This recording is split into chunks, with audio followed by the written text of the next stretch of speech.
Ал біз телемарафонымызды жалғастырамыз. Бүгін парламент мәжілісінің сайлауында еліміз бойынша 6 партия додаға түсіп жатыр. Мәжілістің 6-шы шақырылымында депутат болуға барлық партия өкілдері үмітті. Мәселен, Нұр Отан партиясының атынан 127, Ақ Жол партиясынан 35, Ауыл партиясынан 19, Қазақстан коммунистік халық партиясынан 22, Жалпыұлттық социал-демократиялық партиядан 23 және Бірлік партиясынан 8 адам парламенттің төменгі палатасына ұсынылған. Дәл қазір студияға әріптесім Нұрбек Байбосын тағы да келді. Оның міндеті орталық сайлау комиссиясында болып жатқан соңғы мәліметтерді жеткізу. Ал Нұрбек, сайлаушылардың белсенділігі жайлы мәліметіңмен бөліссең.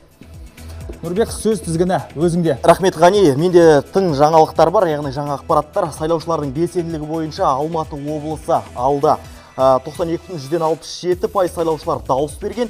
Екінші орында оңтүстік Қазақстан облысы, ал онда дауыс беру көрсеткіші 83,4%. Үшінші нәтиже, яғни Атырау облысының еншісінде. Ең төмен көрсеткіш Алматы қаласында тіркелді. Қала сайлаушыларының дегенмен де 32% ғана дауыс берген екен. Ғани, мен алдағы уақытта тағы да тың ақпараттарды жеткізетін боламын. Әзірге осы.